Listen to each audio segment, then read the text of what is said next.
이스라엘 나라에서 아이가 태어나면 그 지역에 있는 악사들, 노래하는 사람들, 이런 사람들이 찾아와서 그 아이의 탄생을 축하하는 노래를 불러주고 악기를 연주했다고 합니다. 예수님이 탄생했을 때 만왕의 왕, 만주에 주로 오셨는데 누구도 예수님의 탄생을 축하해주고 노래 불러주고 악기를 연주하는 사람이 없어서 하나님께서 천사를 보내서 천군 천사들이 찬양하게 하시고 했던 것을 우리가 볼 수가 있습니다. 이 악기 연주하는 것을 보니까 천사들의 찬양처럼 하나님 나라에 상달되고 보는 사람은 즐겁고 기쁘고 또 하나님께도 얼마나 영광이 되겠습니까? 목자들도 아기 예수님을 경배하고 돌아갈 때 하나님께 영광 돌리고 찬송하며 돌아갔다고 하는 것처럼 늘 우리를 죄에서 건져주시고 사망 권세에서 해방시켜 주신 그 하나님 앞에 찬송을 통해서 영광 돌리시면서 사시는 저와 여러분들이 되시기를 주님의 이름으로 축원드립니다. 오늘은 온 백성에게 미칠 큰 기쁨의 좋은 소식이라는 말씀의 제목을 가지고 하나님의 말씀을 상고합니다. 여기 온 백성에게 미칠 큰 기쁨의 좋은 소식이다. 우리는 이제 기쁜 소식은 우리나라만 기뻐할 수 있는 기쁜 소식이 있어요. 우리 운동선수들이 해외 나가서 금메달을 따든지 아니면 축구 경기가 있었는데 일본하고 경기에서 우리나라가 이겼다. 그러면 우리나라 사람들 기뻐요. 그런데 다른 나라하고는 전혀 상관이 없는 거죠. 우리나라만 기쁜 거죠. 또 자녀가 서울대학 의대에 합격했다. 그러면 그 가문의 영광이죠. 가문의 기쁨이죠. 그 가정만 기뻐요. 많은 사람들이 다 기뻐하는 거 아닙니다. 또 우리가 작년에 하여튼 아이가 태어났다.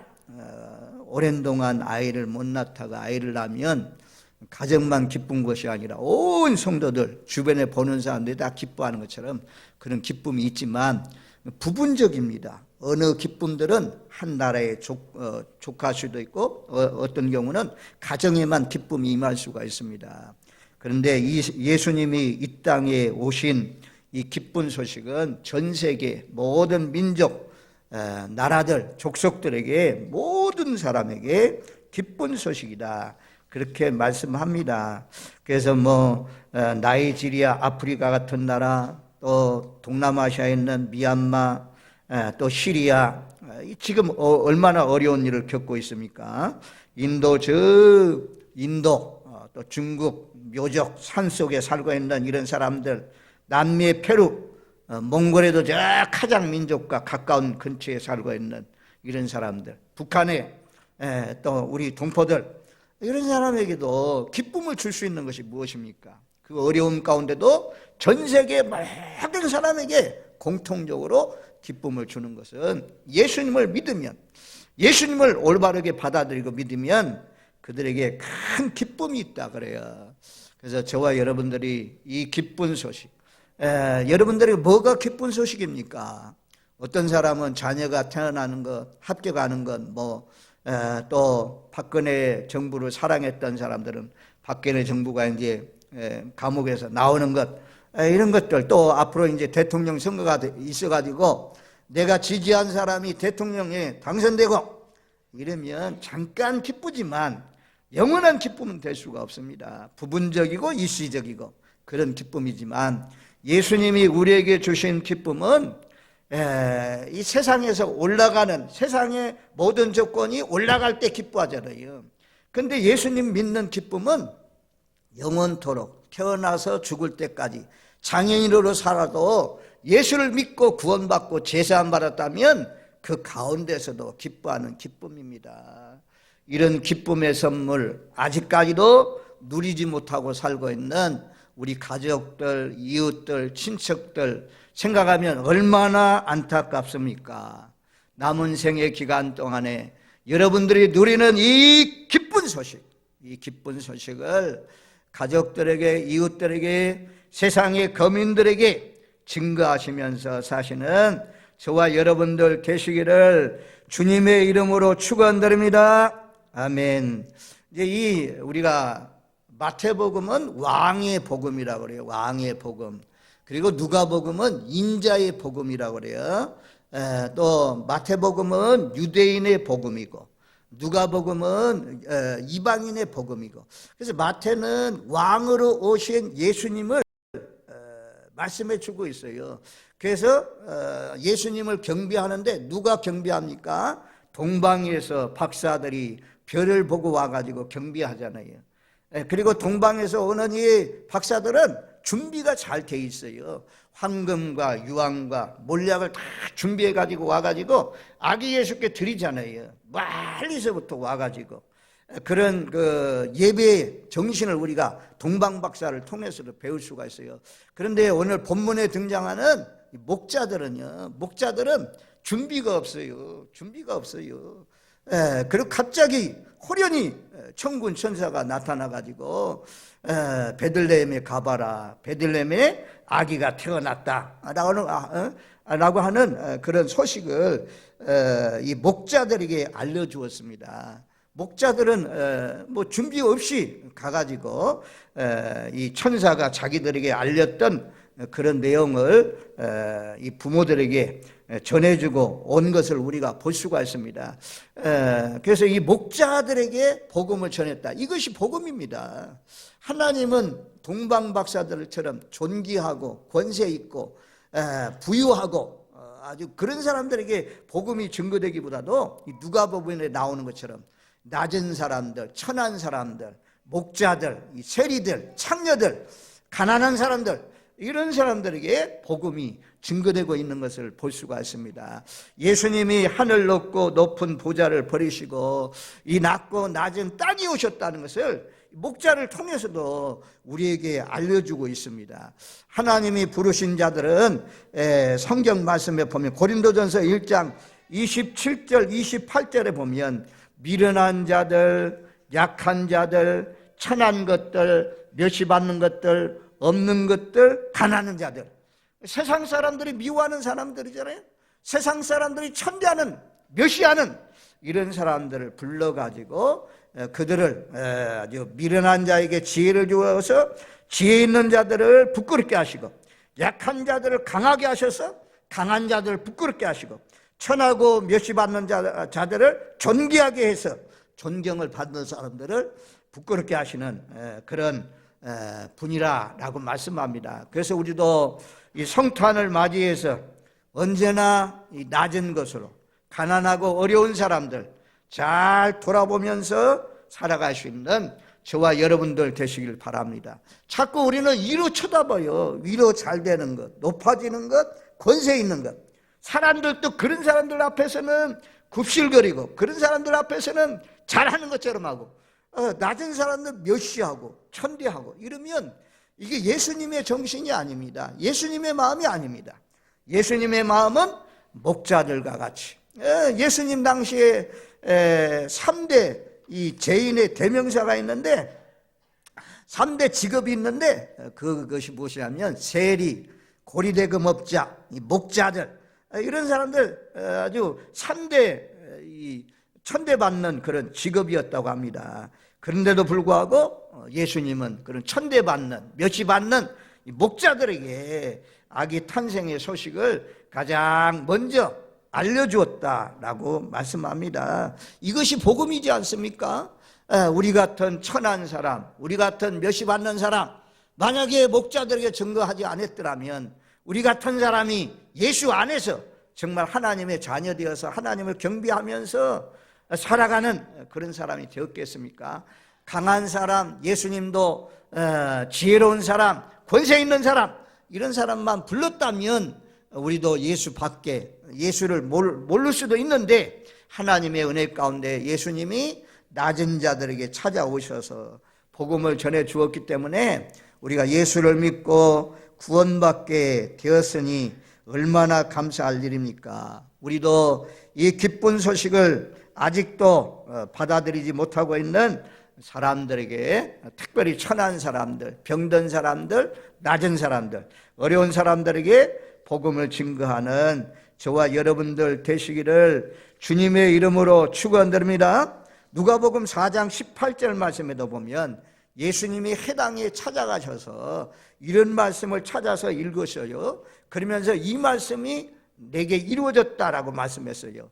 주의 성령이 내게 임하셨으니 이는 가난한 자에게 복음을 전하게 하시려고 내게 기름을 부으시고 나를 보내사 포로된 자에게 자유를, 눈먼 자에게 다시 보게 함을 전파하게 하며 눌린 자를 자유롭게 하며 주의 은혜의 해를 전파하게 하려 하심이라. 가난한 자, 포로된 자, 눈먼 자, 눌린 자, 이런 사람들에게 복음을 전해서 눌린 자, 억압받는 자, 가난한 자를 부흥케 하시고 이런 포로된 자를 자유케 하시는 그런 놀라우신 역사가 일어난 것입니다. 자, 그래서 예수님은 가장 먼저 목자들에게 복음을 전했다. 낮은 곳에 복음을 전했다.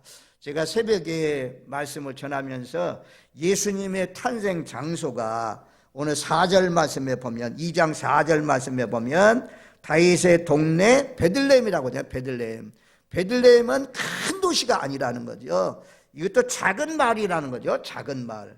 그래서 우리가 이 성탄절을 통해서 자꾸 큰 것, 화려한 것, 위대한 것, 높아지는 것, 이것이 아니고 하나님은 은혜가 어디 임하냐? 낮은 곳에 임한다고 하잖아요. 베들레헴 작은 곳, 목자들에게 임했던 것처럼 우리도 늘 언제나 잘 될수록 더 낮아지고 낮아져서 겸손히 주님을 잘 섬기시는 저와 여러분들이 되시기를 주님의 이름으로 축원드립니다. 아멘.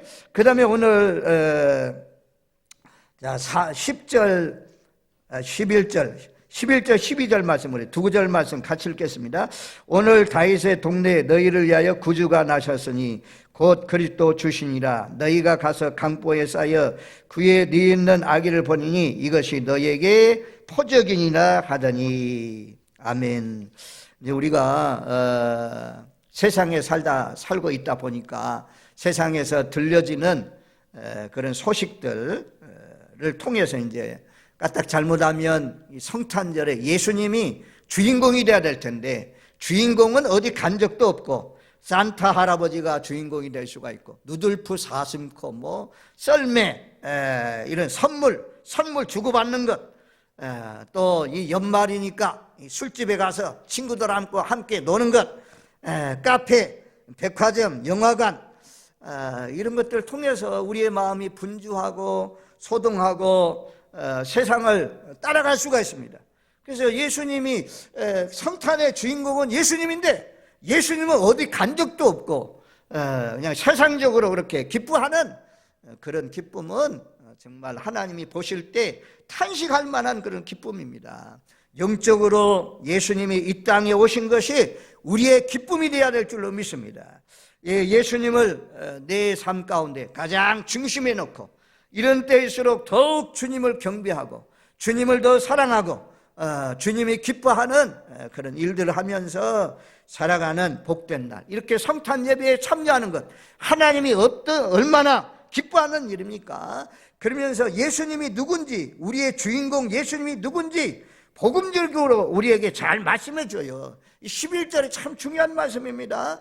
우리가 이제 성탄절, 다른 성탄절이 있을 때 아이들이 주일학교에서 어린아이가, 아주 유치부 아이가 암송을 하잖아요. 오늘날 다윗의 동네에서 구주가 나셨으니 곧 그리스도 주시니라, 이 말씀을 암송하잖아요. 그래서 관람하는 우리 성도들이 모두 다 아멘 하면서 기뻐하고 출구하지 않습니까? 그 말씀이 아주 중요한 말씀이라는 것입니다. 자, 11절 말씀에 너희를 위하여, 예수님은 우리를 위해서 왔습니다. 다른 사람을 위해서가 아니라 나의 죄 때문에 십자가에 못 박혀 죽기 위해서 오셨습니다. 12절 말씀에도 보면 너희에게 표적이니라 말씀하고 있고, 또 10절 말씀에도 보면 온 백성에게 비칠 기쁨의 좋은 소식을 너희에게 전하노라. 너희, 우리가 개인적으로 받아들이지 않으면 이 기쁨을, 큰 기쁨, 메가톤급의 기쁨을 누릴 수가 없습니다. 개인적으로 예수님을 받아들여야 우리가 이 기쁨을 누릴 수가 있는데, 예수님은 첫 번째 여기 뭐라고 말씀합니까? 구주라고 하잖아요. 너희를 위하여 구주가 나셨으니. 예수님은 구원자입니다. 구원자. 예수님은 죄에서 우리를 구원할 자라는 거죠. 마태복음 1장 21절 말씀에 아들을 낳으니 이름을 예수라 하라. 이는 그가 자기 백성을 그들의 죄에서 구원할 자임이라. 예수님은 죄에서 우리를 해방시키기 위해서 오셨다는 것입니다. 죄에서 자유케 하기 위해서 예수님이 이 땅에 오셨다는 것입니다. 그래서 나는 너희를 섬기러 왔는데, 특별히 내 몸을 너희에게 내어주는데 대속물로 내어주기 위해서 예수님이 이 땅에 오셨다 말씀하고 있잖아요. 복음 중에 복음이 무엇이냐? 제일 중요한 것이 무엇이냐? 예수님이 내 피값, 나의 죄값을 치러주셨다. 피 흘려 죽으심으로 말미암아 그 예수님이 나의 죄 때문에 십자가에 못 박혀 죽으신 것을 믿는 사람은 죄를 사함받습니다. 죄에서 해방됩니다. 죄의 삭은 사망인데 사망에서 우리가 벗어났습니다. 영생을 얻었습니다. 얼마나 감사할 일입니까? 그래서 예수님은 나의 구주다. 이 말씀은 나의 죄를 해방시켜주기 위해서 예수님은 구주로 오셨다라고 말씀해요. 모든 질병에서, 모든 사망 권세에서, 모든 마귀의 권세에서, 모든 세상 임금의 권세에서 우리를 구원해 주기 위한 구주로 오셨다. 건전해 주시기 위해서 오신 분이다 라고 말씀해 주고 있습니다. 그래서 예수님은 구원자가 되신다는 것입니다. 나를 구원해 주시는 분은 예수님밖에 없습니다. 돈으로 안 돼요. 아무리 많은 돈으로 안 돼요. 권세 있는 사람으로, 박근혜 정부 대통령 사면을 통해서 특별 사면으로 나온다고 하더라고요. 그런 감방에서 나오는 것도 대단한 일인데, 사망 권세에서, 멸망의 구덩이 지옥에서 건져낼 수 있는 분은 불교도 아닙니다. 마음에도 아닙니다. 신천지 교주도 아닙니다. 통일국 교주도 아닙니다. 전도관 교주도 아닙니다. 오직 예수의 이름을 통해서만 구원받는 줄로 믿습니다. 이것이 복음이에요. 이 복음을 깨달은 사람은 기쁨이 충만한 가운데 살 수 있다는 것입니다. 우리가 사도행전 4장 12절 말씀에 그렇게 말씀합니다. 다른 이로서는 구원을 받을 수 없나니 천하 사람 중에 구원을 받을 만한 다른 이름을 우리에게 주신 일이 없음이라 하였더라. 아멘. 다른 이름은 없어요. 우리가 다니엘 기도회, 서울 오륜교에서 하는 다니엘 기도회 봤잖아요. 미국에서 오신 목사님이 간증 비슷하게 말씀을 전하면서 미국의 국회나 미국의 정치적인 무슨 행사가 있을 때, 큰 행사가 있을 때 목사님이 기도하는 것은 좋은데 예수님의 이름으로 기도합니다. 이 말을 하지 말란다는 것입니다. 근데 그분은 예수님의 이름으로 기도합니다 라고 했대요. 실제로 그런 영상들이 나오잖아요. 무슨 자신의 이름으로 기도합니다, 이렇게 기도하는 내용이 나오더라고요. WCC가 세계 연합 운동을 펼치잖아요. 연합이라는 목적 하에서 천주교, 기독교, 불교, 마호멧, 힌두교, 모슬렘 이런 것들이 딱 하나 된다는 거죠. 이것은 잘못된 것입니다. 우리는 타협할 수가 없습니다. 오로지 예수님을 통해서는, 다른 이로서는 구원을 받을 수가 없습니다. 천하 사람들에게 구원받을 이름을 다른 이름 주시지 않았습니다. 예수의 이름만이 죄를 사해 주시고 예수의 이름만이 멸망에서 구원해 주시는 줄로 믿습니다. 그렇게 믿으시는 분 아멘. 아멘. 한번 따라해요. 예수님은 나의 구세주입니다. 자, 이것도 로마가 지배하던 시대잖아요. 일반 시민들은 가이사는 나의 왕입니다. 가이사는 나의 왕입니다. 이렇게 고백하면서 살았다는 거죠. 그런데 예수 믿는 사람들은 고백하기를 가이사는 나의 하나님이 아니고 나의 왕이 아니시고, 아닙니다. 나의 왕은 예수님입니다. 나의 왕은 예수입니다. 그래서 그런 고백을 하는 사람 붙들려 가가지고 사자굴 속에 던져지고 사자의 밥이 되고 맹수의 말을 찢겨서 죽게 되는 그런 일을 만났습니다. 예수님은 나의 구세주입니다. 주여 주여 하는 것도 성령이 아니고는 할 수가 없다고 하잖아요. 예수님이 나의 주인입니다. 이것을 고백하는 것입니다. 로마서 10장 13절 말씀에도 누구든지 주의 이름을 부르는 자는 구원을 받으리라. 베드로가 바다에 뛰어내려가지고 와라 하니까 바다에 뛰어내렸습니다. 주시거든 나를 명하여 바다 위로 걸어오게 하소서. 그래 걸어와라. 그때 바다 위로 뛰어 걸어갑니다. 근데 싹 풍랑이 일어나니까 예수님 안 보니까 베드로의 믿음이 약해져서 의심했는지 빠져갑니다. 근데 베드로가 주여 구원하소서 그러잖아요. 우리도 질병으로 죄악으로 모든 사방의 우겨싸움을 통해서 어려운 일을 당할 때 주의 이름을 부르십시오. 주의 이름을 부르면 하나님께서 손을 내밀어서 베드로를 건져내신 것처럼 우리를 건져내 주시는 구원자 예수님인 줄로 믿습니다. 아멘. 그래서 오늘날 다윗의 동네에 구주가 나셨다. 이 구주가 나신 것이 가장 기쁨의 소식이라는 것입니다. 그 다음에 여기 곧 하면서 설명하잖아요. 곧 그리스도 주시니라 라고 말씀합니다. 우리가 이 그리스도라는 것은 히브리어로 메시아라는 뜻이고 헬라어는 그리스도, 헬라어는 그리스도, 히브리어 구약 성경에는 메시아. 메시아는 기름 부음을 받은 종이잖아요. 기름 부음 받은 자. 그래서 성경 말씀에 보면 한번 이 말씀을 찾아줘 보세요. 자, 누가복음 1장 33절 바로 옆에니까 한번 가서 봐도 되겠습니다. 누가복음 1장 33절 말씀에 보면 영원히 야곱의 집을 왕으로 다스리실 것이며 그 나라가 무궁하리라. 예수님은 영원한 왕이라는 거죠. 영원한 왕으로 무궁하게 우리를 다스리는 그런 왕으로 오셨다는 것입니다. 우리가 이제 영접했느냐 안 했느냐, 이것은 거절했느냐 아니면 복음을 반대했느냐, 알 수 있는 것은 물과 성령으로 거듭났느냐 안 났느냐, 이거는요 내 마음속에 예수님을 구주로 영접했느냐 안 했느냐, 이것이 중요하거든요. 내 마음속에 예수님이 머리라. 교회의 머리가 예수님이잖아요.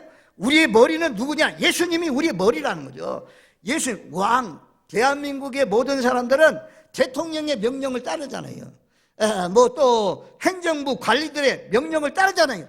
그래서 교회도 마음대로 예배드리지 못하고 다 모이지 못하고 숫자를 줄여서 모이는 이유가 이런 행정부 관리들의 그런 통치를 받기 때문에 그렇게 하잖아요.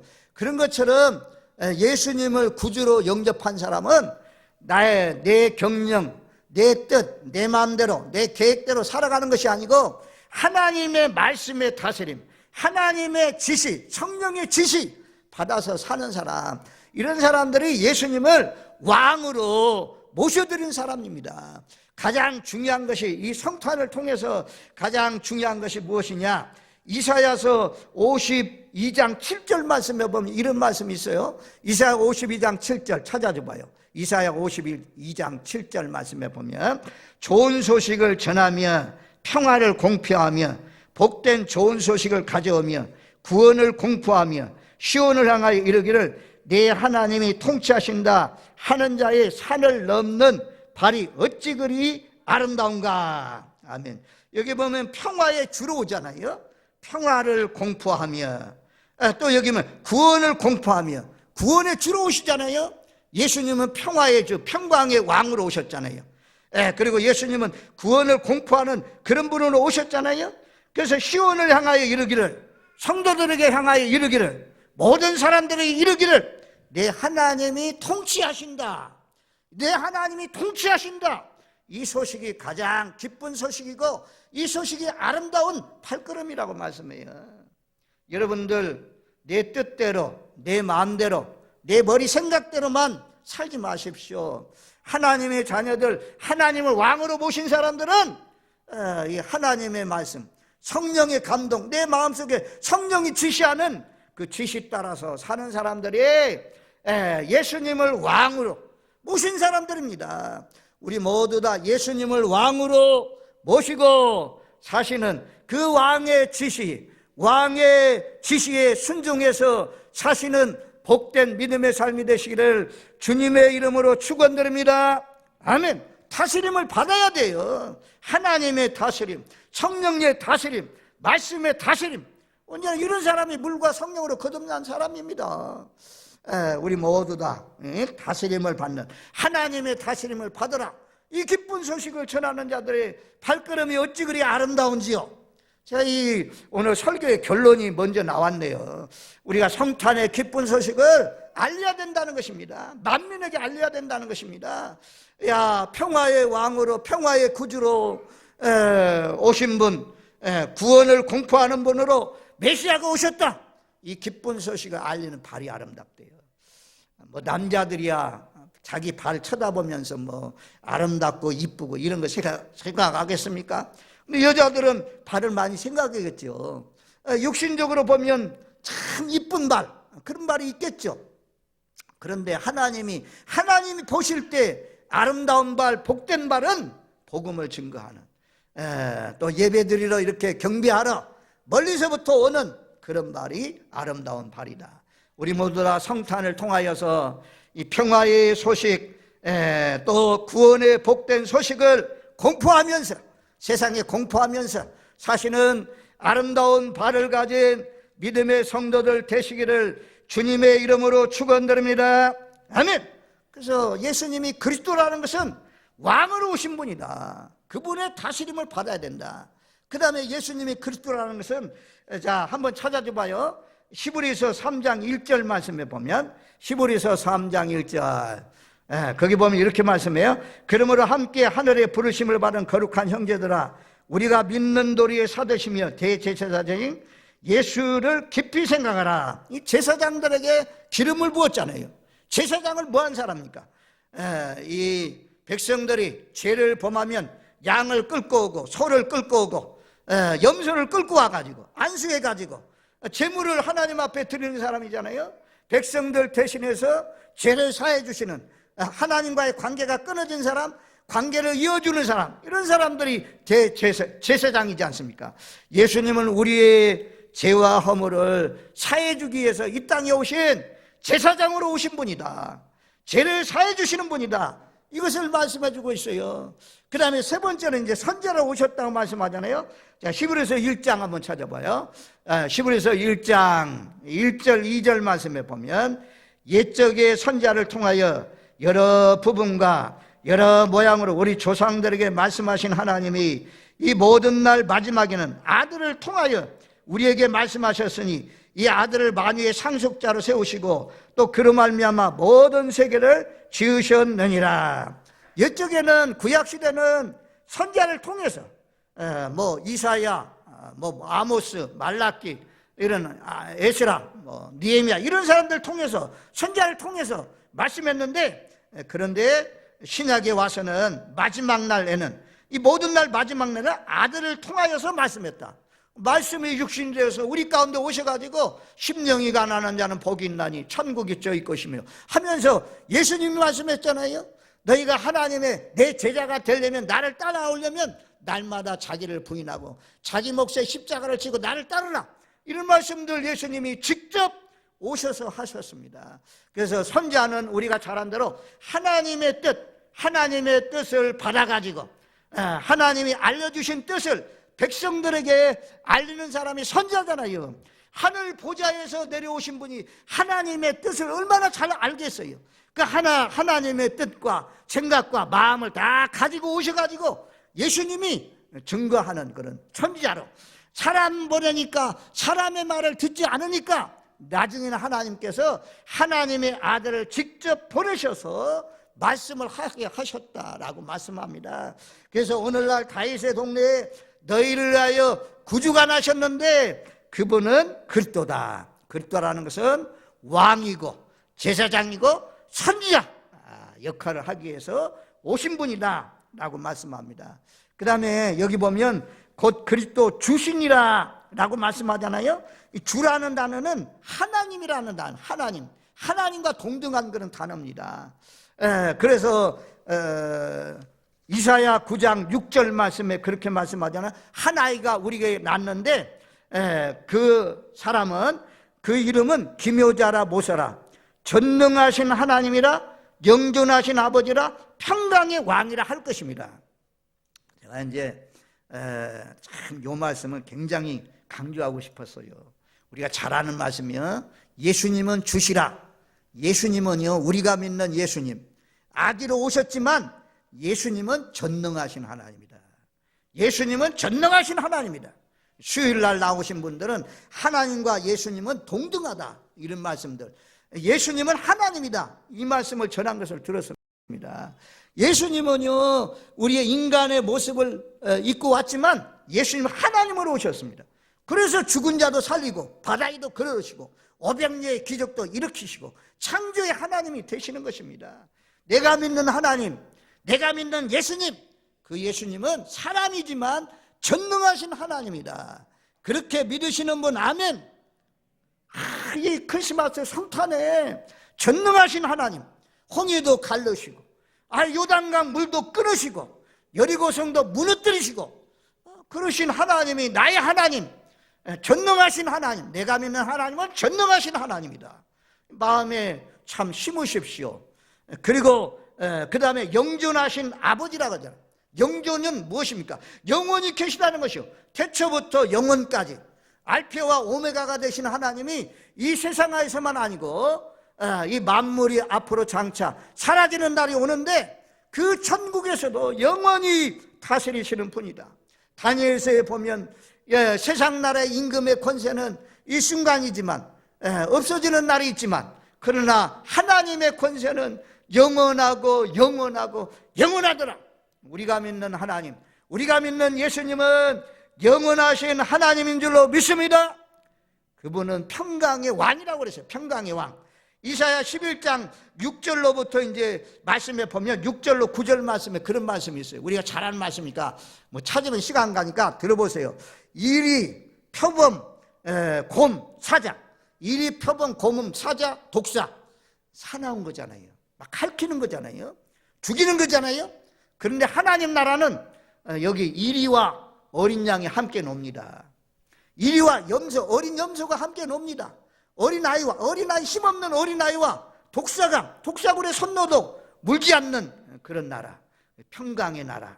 예수 믿는 사람은 이런 악한 마음, 아주 사자같이 곰같이 표범같이 핥히는 그런 마음을 다 뽑아내시고 함께 어울려서 오히려 힘이 강한 사람이 연약한 자를 잘 돌아보면서 평강의 왕으로 오신, 평화의 왕으로 오신 그분을 받아들이고 화평을 이루어 가시는 복된 삶이 되시기를 주님의 이름으로 축원드립니다. 아멘. 시간은 많이 가는데 결론입니다. 결론은 누가복음 21장 25절로 28절. 누가복음 21장은 마지막 때에 되어질 일에 대해서 말씀해요. 찾아줘 봐요. 누가복음 21장 25절로 28절. 거기 보면 1월 성신의 징조가 있대요. 우리가 지금 요에서 말씀, 저녁 시간에 말씀드리잖아요. 해가 어두워지고 달은 핏빛같이 변하고 하늘의 별들이 떨어지는 날이 온다. 여기도 민족들이 바다의 파도에 성난 소리를 해요. 혼란한 중에 공고한다. 개국 이래로 없는 큰 환란이 있다. 그래서 세상 일을 생각하면서 무수함으로 기절하는 사람이 있어요. 무수함으로 기절하는 사람이 있다. 그런데 이런 때에 일어나 머리를 들라. 너희 구속이 가까웠느니라. 너희 속량이 가까웠느니라. 조림 예수가 오실 때 깨어 살지 못해가지고 시몬, 안나, 동방 박사들, 또 목자들, 이런 극히 한정된 사람들이 아기 예수님을 구주로 알고 그분을 찬양하고 높였어요. 마지막 때도, 마지막 이제 주님이 오실 날이 임박한 그런 징조들이 보여지고 있는 이런 때, 그날에 주님이 오신다는 징조가 이제 이런 코로나19 막 3년 동안, 내년에 가면 3년 동안 지속되고 이런 것들 볼 때, 지진, 또 토네이도, 이런 사건들 볼 때 주님이 오실 날이 임박해지고 있습니다. 그래서 그런 일 때문에 무서워하지 말고, 무서워하는 사람은 예수 밖에 있는 사람이고 예수 안에 있는 사람은 오히려 일어나 머리를 든다. 일어나 머리를 들고 예수님 맞이할 준비를 잘 하시는, 우리도 동방 박사들처럼 또 목자들처럼 주님이 로다 라고 할 때 지혜로운 다섯처럼 잘 준비해서 2달란트, 5달란트 받은 사람처럼 주님 앞에 섰을 때에 잘했다 칭찬받는 저와 여러분들 되시길 바랍니다. 한 분도 그날에 밖에 쫓아내서 슬피 울며 이를 갈미 있는 그 대열에 속하지 않고 모두 다 잘했다 칭찬받는, 내가 10문화를 남겼습니다. 5문화를 남겼습니다. 그래 10골을 차지하라, 5골을 차지하라 라고 하는 축복의 대열에 끼는 저와 여러분들 되시기를 주님의 이름으로 축원드립니다. 아멘.